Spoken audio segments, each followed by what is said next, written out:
পরিবারের সাথে কথা বলেছি, তারা বলছেন যে দেশের বৃহৎ স্বার্থে সাইদ যেভাবে জীবন উৎসর্গ করেছে এটি ইতিহাসের অংশ হিসেবে সাইদের বেঁচে থাকা এটি পরিবারের বড় অর্জন। এবং রাষ্ট্রের সর্বোচ্চ নীতি নির্ধারণী পর্যায়ের একজন আজকে সাইদের পিতৃভূমিতে এসে পা রেখেছেন এবং এটি আসলে সাইদের যে আত্মত্যাগ, সেই আত্মত্যাগের যে মর্যাদা, সেই মর্যাদা কিন্তু অনেকখানি বেড়েছে। এবং রংপুরের বেগম রোকেয়া বিশ্ববিদ্যালয়ের শিক্ষার্থী সহ কোটা সংস্কার আন্দোলনের সমন্বয়করা এখানে এসেছেন। তারা বলছেন যে সাইদ আসলে একটি অনুপ্রেরণা হয়ে থাকবে এবং সাইদের এই অনুপ্রেরণাকে লালন করে ভবিষ্যতে আরও যে বিভিন্ন ধরনের রাষ্ট্র সংস্কারের যে ব্যাপার থাকে, ন্যায় বিচার প্রতিষ্ঠার যে ব্যাপার থাকে, বৈষম্য বিরোধ করবার যে ব্যাপার থাকে, সেই ব্যাপারগুলো আসলে আরও বেশি সুচারুরূপে পালন করবার, আন্দোলনে সামিল হবার জন্য যে প্রেরণা সেটি আসলে সাইদের কাছ থেকে পাওয়াই যায়। এবং রওশন জানিয়ে রাখি, একটি বিপ্লব, একটি আন্দোলন, একটি সংগ্রামের মাধ্যমে একটা সাধারণ নিভৃত পল্লীর একজন তরুণ কিভাবে আসলে জাতীয় বীর হিসেবে আখ্যায়িত হতে পারেন তার একটা বড় উদাহরণ কিন্তু আবু সাইদ। এবং সেই আবু সাইদের যে উদাহরণ হবার, বড় হবার, মহানায়ক হবার যে গল্প, সেই গল্প কিন্তু আজ বিশ্বব্যাপী সমাদৃত হয়েছে এবং সেই সমাদৃত হবার বাস্তবতায় কিন্তু সাইদের পরিবারে আজকে রাষ্ট্রের সর্বোচ্চ নীতি নির্ধারণী পর্যায়ের একজনের আগমন। এবং ডক্টর মোহাম্মদ ইউনূসকে যেভাবে বলা হয় নিভৃত পল্লীর দুঃখ দুর্দশা দূরকরণের একজন বড় কারিগর, সেই নিভৃত পল্লীতে ছুটে বেড়ানো একজন মানুষ আসলে রাষ্ট্র প্রধানের, অন্তর্বর্তীকালীন সরকারের প্রধানের দায়িত্ব নেবার পরও তিনি যে সেই তার প্রত্যাশা, তার যে ছুটে চলার স্পৃহা, সেখান থেকে পিছপা হননি, এটিও কিন্তু সাধারণ মানুষ দারুণভাবে আসলে তাকে অভিনন্দিত করছেন এবং অভিবাদন জানাচ্ছেন। প্রশাসনের ভিতরের যে তৎপরতা, আমরা তাতে অনুমান করতে পারি যে ভিতরে আরও খানিকক্ষণ ডক্টর মোহাম্মদ ইউনূস অবস্থান করবেন এবং পরিবারের সদস্যদের সঙ্গে তিনি হয়তো বা কথা বলছেন এবং পরিবারের সদস্যদের নানা সমস্যা বা দুর্ভোগের কথা তিনি শুনছেন। এবং এই যে নিভৃত পল্লীর ছায়া ঢাকা শান্ত শীতল গ্রামের এক তরুণ যে একেবারে দ্রোহের মূর্ত প্রতীক হিসেবে আবির্ভূত হবেন, সেটি কিন্তু একেবারে কল্পনাতেও ছিল না এলাকার মানুষের। তবে এলাকার মানুষ অনেকখানি উদ্বেলিত, তারা উচ্ছ্বসিত, তারা অনুপ্রাণিত। তারা কিন্তু বলছেন যে সাইদের মতো মেধাবী, সভ্য এবং সৃজনশীল মানুষ বেঁচে থাকলে হয়তো বা দেশের জন্য অনেক কিছুই করতে পারতেন, কিন্তু তার চলে যাওয়াটাও দেশের অনেক বড় ক্ষতি হয়েছে। কিন্তু তার চলে যাওয়ার মধ্য দিয়ে দেশ যা অর্জন করেছে সেটিও কিন্তু দেশের ইতিহাসের একটা বড় অংশ হয়ে থাকলো। আরেকটি বিষয় জানিয়ে রাখি, রংপুরের যে তারুণ্যের ইতিহাস, রংপুরের যে কর্মসংস্থানের ইতিহাস, রংপুরের মানুষের দেশের জন্য অবদান রাখবার যে ইতিহাস, সেই ইতিহাসে কিন্তু গর্ব করার মতো, অর্থনীতিতে অবদান রেখে গর্ব করার মতো খুব বড় উদাহরণ আমাদের সামনে নেই। যার ফলে রংপুরে যদি এখন শিল্প কলকারখানা গড়ে তোলা হয়, কর্মসংস্থানের ব্যবস্থা করা হয়, তাহলে সাইদদের যে আত্মত্যাগ সেটি হয়তো বা সাইদদের পরবর্তী প্রজন্ম সেই আত্মত্যাগের মর্যাদার মূল্যায়ন হিসেবে সেই জায়গাগুলোতে আসলে কর্মসংস্থানের মাধ্যমে এই অঞ্চলকে সমৃদ্ধ করতে পারবেন। তবে রাষ্ট্রপ্রধান হিসেবে, অন্তর্বর্তীকালীন সরকারের প্রধান উপদেষ্টা হিসেবে ডক্টর মোহাম্মদ ইউনূস নিশ্চয়ই সেই বিষয়গুলো খেয়াল রাখবেন। তার যে 3-0 তার যে একটি মেসেজ রয়েছে, জিরো পভার্টি, জিরো আনএমপ্লয়মেন্ট, সেই দুটো বিষয় কিন্তু রংপুরের সাথে প্রাসঙ্গিক। অর্থাৎ রংপুরে কর্মসংস্থানের ঘাটতি রয়েছে, রংপুরে দারিদ্রতার উচ্চ হার রয়েছে। সেই বিষয়গুলো তিনি নিশ্চয়ই, আমরা গণমাধ্যম কর্মীরা এবং এলাকার সুশীল সমাজ যারা রয়েছেন, বেগম রোকেয়া বিশ্ববিদ্যালয়ের শিক্ষক যারা রয়েছেন, তারা সবাই আশা করছে যে দুটি বিষয় কিন্তু তিনি অবশ্যই তার জায়গা থেকে তিনি দেখবেন এবং তিনি অনুভব করলে সেই অনুভূতি অনেকখানি ছড়ায় যাবে এবং এটি দ্রুত বাস্তবায়ন হবে, এমন প্রত্যাশাও কিন্তু রয়েছে।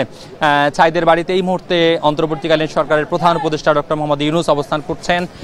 তার সাথে দুজন উপদেষ্টা রয়েছেন ছাত্র প্রতিনিধি হিসেবে, যারা কোটা সংস্কার আন্দোলনে সমন্বয়কের দায়িত্ব পালন করে রাষ্ট্রের সর্বোচ্চ পর্যায়ে বসবার সুযোগ পেয়েছেন। এবং এলাকার মানুষ আসলে তেমনটি বলছেন যে যেই ছাত্ররা আসলে সরকারি চাকুরিতে বৈষম্য বিরোধ করার সুযোগ চেয়েছিল, তারাই কিন্তু আজকে সরকার পরিচালনার একটা বড় দায়িত্ব পালন করছে।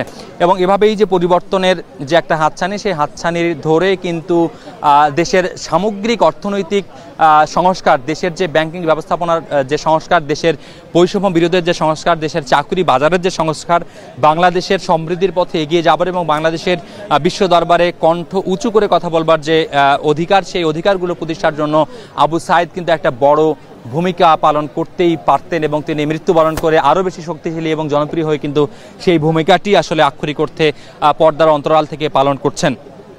রচনা আরেকটু বিষয় আপনাকে জানিয়ে রাখি যে যেটি বলছিলাম খানিকক্ষণ আগে, যে রংপুরের মুক্তিযুদ্ধের ইতিহাস, ভাষা আন্দোলনের ইতিহাস, ব্রিটিশ বিরোধী ইতিহাস, সব ইতিহাসকে উপেক্ষা করে, সব ইতিহাসকে ধারণ করে, ইতিহাসকে লালন করে কিন্তু রংপুরের তরুণদের আত্মত্যাগে দাঁড়িয়ে যাবার, গুলির সামনে, রাবার বুলেটের সামনে, টিয়ার সেলের সামনে দুহাত প্রসারিত করে বুক পেতে দেবার যে সাহস, সেই সাহস কিন্তু একদিনে তৈরি হয়নি। সেটি কিন্তু এই এলাকার মানুষের যে বৈরী পরিবেশে বেড়ে ওঠা, বৈরী পরিবেশের সঙ্গে যে খাপ খাইয়ে নেওয়া, প্রতিবাদ মুখর হয়ে বেড়ে ওঠা ব্রিটিশ বিরোধী আন্দোলনের একটা বড় ক্ষেত্র ছিল রংপুর, দিনাজপুর।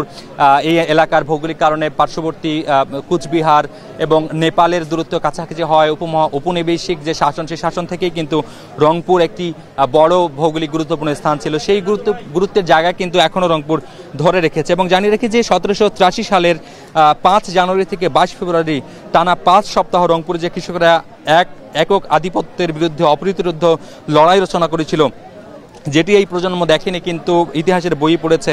এবং এই যে আন্দোলন, 1783 সালের যে আন্দোলন, এদের মধ্যে নুরুল দিন যে সবচেয়ে বড় চরিত্র হিসেবে আত্মপ্রকাশ করেছিল, ইতিহাসের পাতা থেকে আমরা দেখেছি, সেই নুরুল দিনেরই কিন্তু পরবর্তী প্রজন্ম হিসেবে এই সাইদকে আসলে স্মরণ করা হচ্ছে। এবং বলা হচ্ছে যে সাইদই হচ্ছে নুরুল দিনের যে জাগবাহী কণ্ঠে সবাই আহ্বান, সেই আহ্বানের আসলে মূল চরিত্র। তবে সাইদের যে আত্মত্যাগ, সেই সাইদের আত্মত্যাগকে কেন্দ্র করে বৈষম্য বিরোধী যে লড়াই, সেই লড়াই কতখানি বাস্তবায়ন হয়, দেশের সর্বক্ষেত্রে কতখানি সংস্কার হয়, সেই সংস্কারই কিন্তু এখন দেখার অপেক্ষা। এবং ভিতরের যে পরিবেশ, ভিতরের যে পরিস্থিতি, সেটি কিন্তু আমরা অনুমান করতে পারি। দর্শকরা নিশ্চয়ই দেখতে পাচ্ছেন যে ভিতরে প্রশাসনিক যে নিরাপত্তা বেষ্টনী, সেই বেষ্টনের মাঝেই ডক্টর মোহাম্মদ ইউনূস পরিবারের সদস্যদের সঙ্গে কথা বলছেন। জানিয়ে রাখি, ডক্টর মোহাম্মদ ইউনূস যেখানে রয়েছেন, এটি সাইদের গ্রামের বাড়ি। এবং সাইদরা কিন্তু 9 ভাই বোন, তার মধ্যে আবু সাইদ হচ্ছেন সবার ছোট। এবং তিনি ইংরেজি বিভাগের 4র্থ বর্ষের শিক্ষার্থী এবং ফল প্রত্যাশী ছিলেন। এবং সাইদের পরিবার এবং প্রতিবেশীরা বলছেন যে তার যে মেধার যে দীপ্ততা, তার যে দৃঢ়তা, তার যে এগিয়ে যাবার যে প্রত্যয়, সেটি কিন্তু তাদেরকে একটা বড় স্বপ্ন দেখিয়েছিল। এবং সাইদ কিন্তু পরিবারের হালও ধরেছিল। আমরা জানতে পেরেছি সাইদ আসলে টিউশন করিয়ে, স্টুডেন্ট পড়িয়ে আসলে তার পরিবারকে খাদ্যের যোগান দিতেন।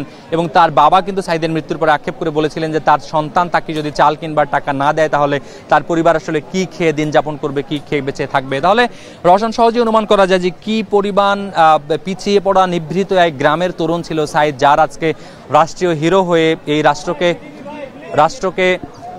যে সংস্কার করবার যে প্রচেষ্টা, সেই প্রচেষ্টায় কিন্তু সাইদ একেবারে বুক চিতিয়ে নির্ভীক বীর হিসেবে আত্মপ্রকাশ করেছে।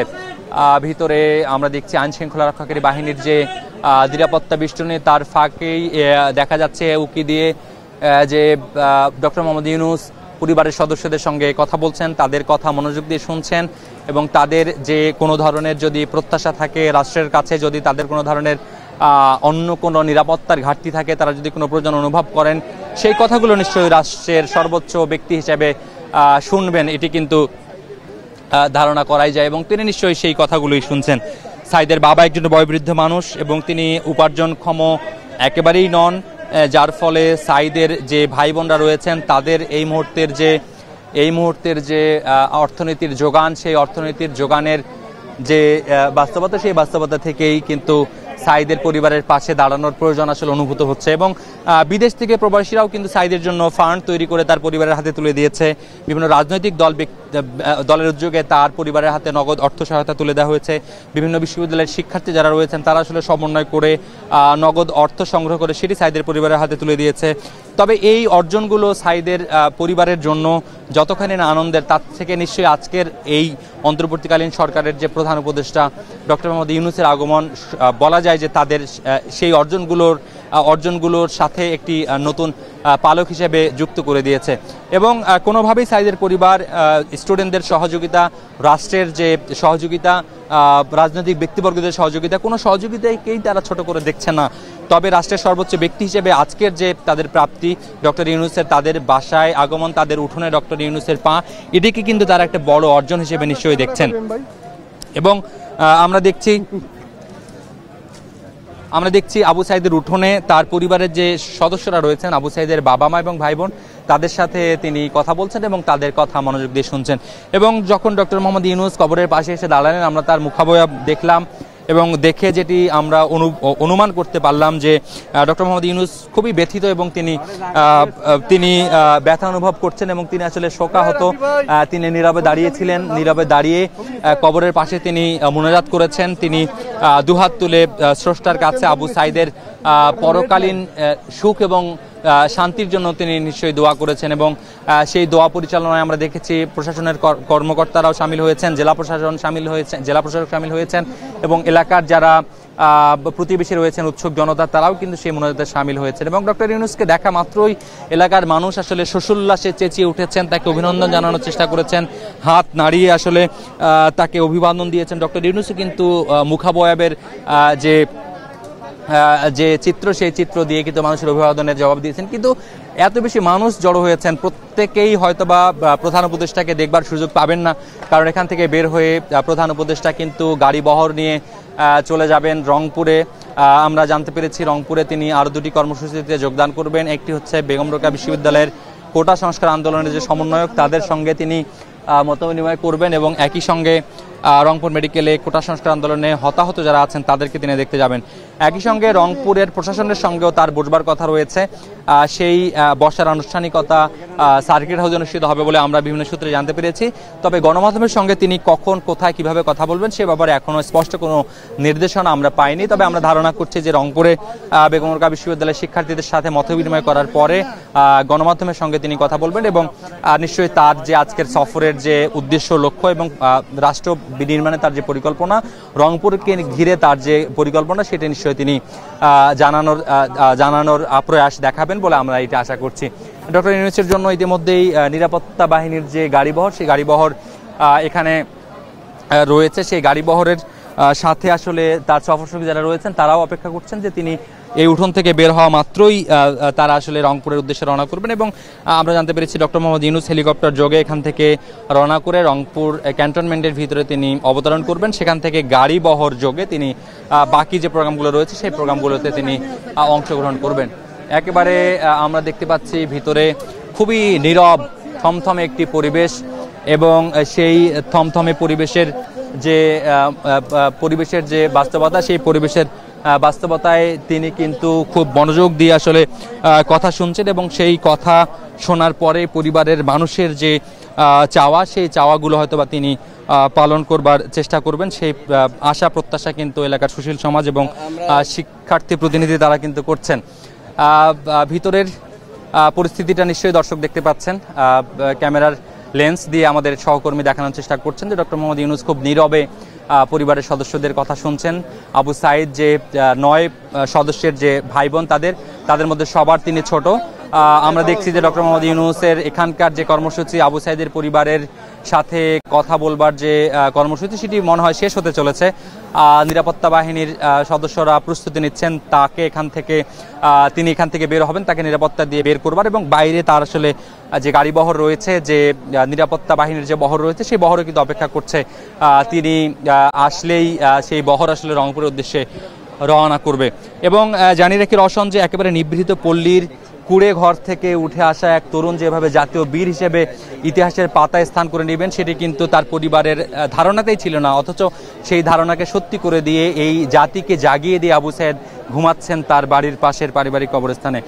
এবং রাষ্ট্র সংস্কারের তার যে বার্তা, রক্ত দিয়ে তিনি যে সংস্কারের বীজ বপন করেছিলেন, সেই উর্বরতার যে মাটি, সেই মাটিতে কিন্তু কোটা সংস্কারের যে আন্দোলন, সেটি রাষ্ট্র সংস্কার আন্দোলনের রূপ নিয়েছে। এবং আবু সাঈদের বাড়িতে কিন্তু এই মুহূর্তে লাল সবুজের পতাকা উড়ানো হচ্ছে এবং লাল সবুজের পতাকা উড়িয়ে আসলে সেই বার্তাই দেওয়া হচ্ছে যে আবু সাঈদ শুধু এখন আবু সাঈদ একটি পরিবারের নয়, আবু সাঈদ গোটা বাংলাদেশের এবং আবু সাঈদরাই যে আগামীর বাংলাদেশ, সেটি কিন্তু সেই বার্তা এখান থেকে দেওয়া হচ্ছে, আমরা সেই অনুমান করতেই পারি।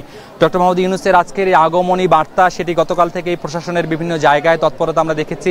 স্থানীয়ভাবে মানুষের কৌতূহল দেখেছি, সেই কৌতূহলের জায়গা থেকে মানুষের এই আগমন এবং ডক্টর মোহাম্মদ ইউনূস ইতিমধ্যেই বের হতে শুরু করেছেন। আবু সাঈদের বাড়ি থেকে তিনি বের হচ্ছেন এবং তরুণ প্রজন্মের মানুষ যারা রয়েছেন তারা কিন্তু ডক্টর মোহাম্মদ ইউনূসকে তারা এক নজর দেখবার জন্য অপেক্ষা করছেন এবং অপেক্ষার যে পারদ, সেই অপেক্ষার পারদ কিন্তু একেবারে উপরে উঠে গিয়েছে। তারা কিন্তু চিৎকার করছেন, তারা কিন্তু চেঁচিয়ে উঠছেন, তারা ডক্টর মোহাম্মদ ইউনূসকে অভিবাদন জানানোর চেষ্টা করছেন। তারা মনে করছেন যে ডক্টর মোহাম্মদ ইউনূস তাদেরকে যদি এক পলক দেখেন, তাদের সাথে যদি কর্মর্দন করেন সেটি তাদের একটা আকাঙ্ক্ষিত, কিন্তু সেই মানুষের আকাঙ্ক্ষা একদমই পূরণ হওয়ার নয়। আজকে আসলে সেই বাস্তবতাটি নেই, কারণ ডক্টর মোহাম্মদ ইউনূসকে দেখবার জন্য আশেপাশের নানা শ্রেণী পেশার মানুষ এখানে জড়ো হয়েছেন এবং সেই জড়ো হবার যে পরিস্থিতি, সেই পরিস্থিতি মোকাবেলা করতে কিন্তু আইন শৃঙ্খলা বাহিনী সর্বোচ্চ রকমের তৎপরতা দেখাচ্ছেন। এবং ইতিমধ্যে ডক্টর মোহাম্মদ ইউনূস আবু সাঈদের যে গ্রামের বাড়ি, সেই আলো ছায়ার যে খেলা, সেই সবুজ বেষ্টনের যে বাড়ি, সেই বাড়ি থেকে তিনি বের হচ্ছেন। বের হয়ে তিনি গাড়ি বহর তার জন্য প্রস্তুত রয়েছে, সেখান থেকে তিনি হয়তোবা রংপুরের উদ্দেশ্যে রওনা হবেন এবং সেই রওনা হবার জন্য তার যে বহর, তার যে নিরাপত্তা বাহিনী, তার যে আইন শৃঙ্খলা রক্ষা নিয়োজিত সদস্যরা, তারা কিন্তু সবাই আসলে তৎপরতা দেখাচ্ছেন। এবং তিনি আমরা দেখতে পাচ্ছি তিনি আবু সাঈদের কবরের পাশে আবারও দাঁড়িয়েছেন এবং তিনি খানিকক্ষণ সেখানে দাঁড়িয়ে কথা বলছেন। আবু সাঈদের কবরের পাশে তিনি দাঁড়িয়েছেন, তিনি হয়তোবা কিছু বলবার চেষ্টা করছেন। গণমাধ্যম কর্মীদের যে চেষ্টা তার বক্তব্য ধারণ করবার, সেই চেষ্টা আসলে কতখানি সফল হবে সেটি একটি বড় ব্যাপার, কারণ নিরাপত্তা বাহিনীর যে তৎপরতা, সেই তৎপরতা কিন্তু আমরা দেখছি যে সেই তৎপরতায় গণমাধ্যম কর্মীরা কতখানি সফল হবেন সেটি একটি বড় প্রশ্ন আর কি। আমরা চেষ্টা করছি তার বক্তব্যটি দর্শকদের জন্য একটু ধারণ করার, যেটি আসলে আমরা চেষ্টা করছি। একটা ঘটনা যে গ্রামের মধ্যে, সেটা বিষয় না।